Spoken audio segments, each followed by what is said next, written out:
ची बहीण म्हणतीये की ती सरांच्या बोलण्यामुळे मेंटली डिस्टर्ब झालीये. तर मी खरं सांगते ती याच्या आधी पण मेंटली डिस्टर्ब होती. आणि आई-वडील ज्यावेळेस ॲडमिशन घ्यायला येतात ना, त्यावेळेस आई-वडील सांगतात, "सर हा आमचा मुलगा-मुलगी तुमचं म्हणजे नाही का, तुम्ही यांना घडवा, तुम्ही पोलीस करा." सरांवरती पूर्णपणे विश्वास टाकतात. नमस्कार, तुम्ही बघत आहात आवाज लोकशाहीचा. मी अशफाक नदाब. आपण आज आलेपाटा येथे सह्याद्री अकॅडमी इथे आलो आहोत. एक मुलगीचं स्वप्न होतं पोलीस बनायचं. तिने गळफास घेऊन स्वतःचा जीव संपवला आहे.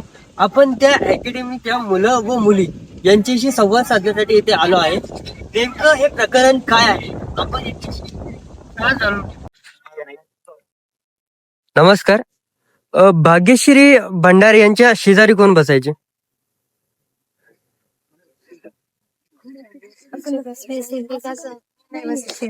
शेजारी म्हणजे आसपास मध्ये तुम्ही होतेच ना. जिथं चेअर भेटेल तिथं बसावं लागतं. आता अकॅडमी मध्ये ही भाग्यश्री भंडारे किती वर्षापासून होती? गेले 1 वर्षापासून.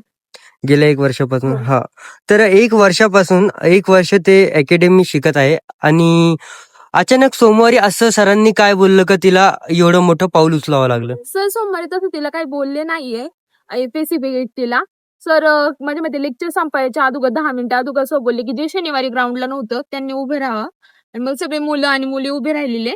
आणि सर मलाच बोलले की तुमचे वडील पालक एवढे म्हणजे कष्ट करतात, तुम्हाला एवढे अकॅडमीला घातले, फी भरावं लागते, तर तुम्हाला म्हणजे ग्राउंड करणं भागच आहे. कारण की ग्राउंड केलं नाही तर लेखी नाही देऊ शकत ना आम्ही. म्हणजे ग्राउंडला क्वालिफाय नाही झालं तर मग ग्राउंडच नाही केलं तर तुम्ही काय हे करणार आहे ना.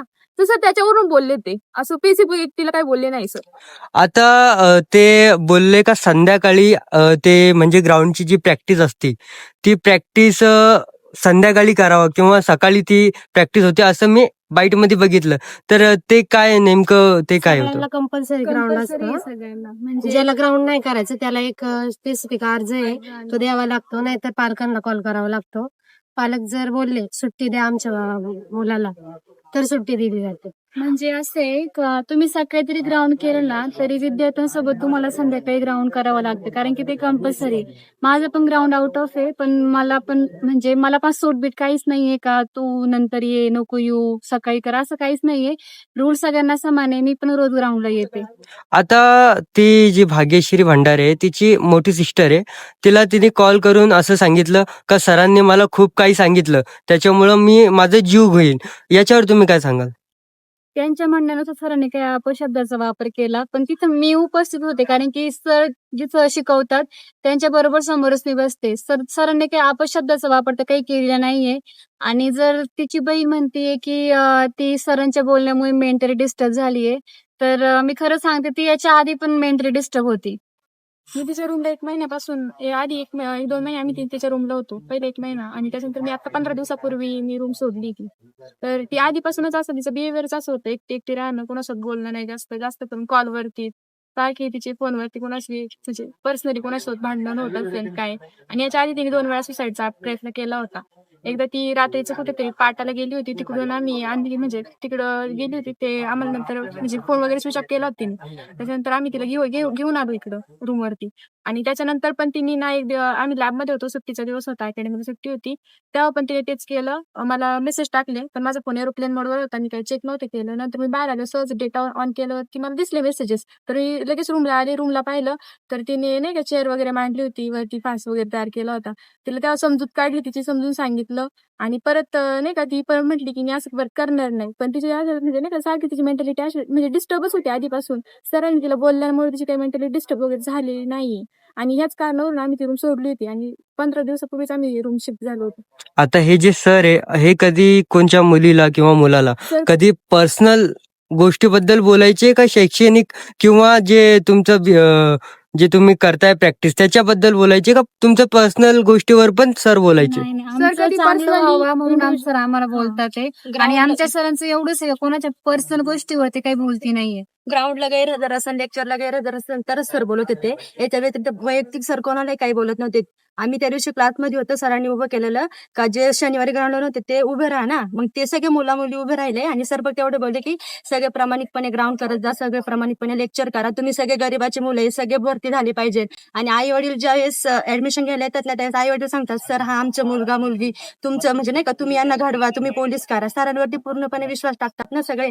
मग सरांचं पण कर्तव्य मुलांवरती लक्ष देणं. सकाळी 10 वाजता अकॅडमी भरती, 3 वाजेपर्यंत अकॅडमीचा क्लास असतो ना, 3 ते 5 अकॅडमीचे ग्राउंड असते. मग सगळ्यांचं मुला मुलींचं कर्तव्य ग्राउंडवरती उपस्थित राहणं आणि सरांची पण जबाबदारी आहे ना. नंतर आई वडील ज्यावेळेस काही होतं त्यावेळेस आई वडील डायरेक्ट सरांकडे येतात ना, काय झालं बाबा, हे झालं ते झालं. त्याच्यामुळे मग सर डायरेक्ट हे सांगतात का तुम्ही 10 ते 5 जो टायमिंग आहे ना तो तुम्ही अकॅडमी मध्ये, त्याच्या व्यतिरिक्त सर काही कोणाला वैयक्तिक बोलत नाहीये. त्या दिवशी आम्ही पण उभे होतो, म्हणजे ज्या शनिवारचे जे ग्राउंडला नव्हते अनुपस्थित होते त्या मुलांमध्ये आम्ही पण उभे होतो. सर कुणाला पर्सनली काही असं टॉर्चर होईल किंवा अपमान होईल असं काही बोलले नाही. सर फक्त म्हटले की तुम्ही प्रामाणिकपणे कष्ट करा, तुमचे ग्राउंड व्यवस्थित करा, लेखी व्यवस्थित करा, तुम्ही भरती होणार आहे, तुमचा रिझल्ट आहे. बाकी याच्या व्यतिरिक्त सर काहीच बोललेलं नाही. सर आता ती तिची बहीण म्हणजे याच्याबद्दल चर्चा करते का तिला पोलीस स्टेशन मध्ये सरांना जावं लागलं, त्याच्याबद्दल तिला रोज टॉर्चर करायचे किंवा नेहमी बोलत असायचे असं. नाहीये. असं काहीच नाही. आम्ही रोज लेक्चरच असतो. मी 3 वर्ष झालं भरती, 3 वर्ष झालं आम्ही क्लासमध्ये असतोय. ती 1 वर्ष झालं तेव्हा आम्ही सर असं वैयक्तिक कधी कोणालाच नाही बोलत नाही. बोलत नाही वैयक्तिक कधी फी वरून म्हणे, तिच्या घरचे काय म्हणतात का फी वरून सर तिला टॉर्चर करत होते. सर फक्त फी आले ना लेक्चरला, सर बोलायचे ज्यांची फी बाकी आहे त्यांनी ना ऑफिसशी संपर्क साधा. सर एका मुलाला केबिन मध्ये घ्यायचे आणि मग सर बोलायचे का तुम्ही आम्हाला नाही का सांगा कधी भरणार आहे. सर आम्हाला म्हणजे नाही का आम्ही ज्या तारखेला भरणार ना ती तारीख आम्ही सरांना सांगायचं. त्यानंतर सर आम्हाला परत त्या तारखेला उठवायचे का तुम्ही आज फी भरणार होते, तुमचं काय झालं फीचं. याच्या व्यतिरिक्त सर कधी फी वरून कोणत्याही मुलाला बोलत नव्हते का मुलाला, कधीच नाही. आता तिची सिस्टर बोलत होती का एका दिवस म्हणजे तिचा न्यू ऍडमिशन होता, पहिले दिवस ती आली आणि दुसऱ्या दिवस काहीतरी तिला गावाला जावं लागलं, तर दुसऱ्या दिवशी आल्यानंतर सरांनी तिला 10 छड्या मारले आणि खूप काही सुनावलं. असं काही नाही. जे येत नाहीत ना त्यांना सर्वांना उभे करतात आणि सर्वांना सगळे नियम सारखेच आहेत. सर्वांना सगळ्यांनी त्या दिवशी छड्या दिल्या होत्या. सरांचं एकच असतंय का तुम्ही नाही का गेले ना कुठे तर सांगून जात सांगून जा. जायचं असतं, बिना- नाहीतर बिना पालकांनी कल्पने सांगू कॉल नका. करायचा असतो. पालकांनी कॉल करायचा. सरांनी आमचा ग्रुप बनवला. सर आमची रोज प्रेझेंट घेतली का त्या ग्रुपवरती सांगतात. आम्ही ज्या दिवशी गैरहजर असतो ना त्या दिवशी घरच्यांचे डायरेक्ट कॉल येतात का तुम्ही कुठं गेले, म्हणजे नाही का कॉल वगैरे येतात. सर डायरेक्ट सांगतात का तुम्हाला जायचं असेल ना आम्हाला ना सांगून जात जा, विनाकारण कुणी कुठेही जाऊ नका. पालकांचा एक सेपरेट ग्रुप आहे. आमच्या पालकांचा ग्रुप आहे, त्याच्यावर पण मेसेज येतात की आपलं पाल्य कुठे गेले आहे. त्याच्यामुळं सरांचं काही हे विषय येत नाही त्याच्यामध्ये. तुम्हाला हे सगळं बोलण्यासाठी कोणी दबाव करते का, कोणी प्रेशर? आम्ही समोरजीने आलोय आम्ही इथे. आम्ही जी रियालिटी ना ती दाखवायचा प्रयत्न. तीही आमची मैत्रीण होती, ती गेल्याचं दुःख आम्हालाही आहे. फक्त आम्हाला एवढं एकच बोलायचंच आहे की ना सरांची याच्यामध्ये काही चूक नाहीये. आम्ही ती गेल्याचं दुःख आम्ही पण व्यक्त करतो. आणि सर्व सह्याद्री परिवाराकडून तिला भावपूर्ण श्रद्धांजली. फक्त याच्यामध्ये सरांचा काही दोष नाहीये. सर निर्दोष आहे. सर निर्दोष आहे, बाकी काही नाही. तुम्ही विचार करा ना, एखाद्या क्षुल्लक कारणावरून कोण आत्महत्या करेल का, म्हणजे बोलण्यावरून कोण आत्महत्या करेल का, याच्या पाठीमागे चौकशी झाली पाहिजे का नाही. आज सोशल मीडियावरती सह्याद्री अकॅडमीला ट्रोल करतात ते. तुम्ही एकदा त्याच्या मूळ कारण शोधा, पोलिसांना मूळ कारण शोधायला क्लिक करा. तुमचं नाव काय? नूतन शिवाजी वनवे. तुम्ही किती वर्षापासून शिकताय 3 अकॅडमी? वर्ष झाले मी क्लास करते सह्याद्री अकॅडमी. तुम्हाला या 3 वर्षामध्ये सरांचा स्वभाव असा क्रूर वाटला का, काय म्हणजे? नाही, सरांचा स्वभाव एकदम सर ताईशिवाय कोणाला अकॅडमी कोणत्याही मुलीला बोलत नाहीये. सरांचा स्वभावामध्ये एक म्हणजे नाही का कोणी असं सर ताई सगळ्यांना ताईच बोलतात. आम्हाला त्याच्यावरती कोणता डाऊट नाही का सर असं आम्हाला वैयक्तिक कधी काय बोलले का काय काहीच नाही. फक्त अकॅडमीचा जो रूल आहे ना त्या रूलमध्ये तुम्ही चाला, तुम्ही व्यवस्थित लेक्चर करा, व्यवस्थित ग्राउंड करा. आणि याच्या व्यतिरिक्त तुम्ही इतर वेळेमध्ये सरांना त्याचं वैयक्तिक काही माहिती नाही, काही आम्हाला विचारत नाही, काहीच नाही. फक्त 10 ते 5 जो आहे ना रूल, त्या रूलमध्ये तुम्ही सगळं करा. सरांचं एवढंच फक्त. तुमचं नाव काय? राणी शिंदे. तर तुम्हाला काय वाटतं का सर म्हणजे एवढ्या एका वर्षात तिला काय झालं आणि सोमवारी सर असं बोलले, तर तुम्हाला असं वाटतं की तुम्हाला कधी असं बोलले का सर? सर मी गेले 2 वर्षापासून शिकते. सर कधीच असं कोणाला वैयक्तिक बोललेले नाहीत आणि तिचा तो पर्सनल प्रॉब्लेम असू शकतो, पण सर कधीच कोणाला असं वैयक्तिक कधीच काय बोललेलं नाही का मनाला लागण एवढं असं.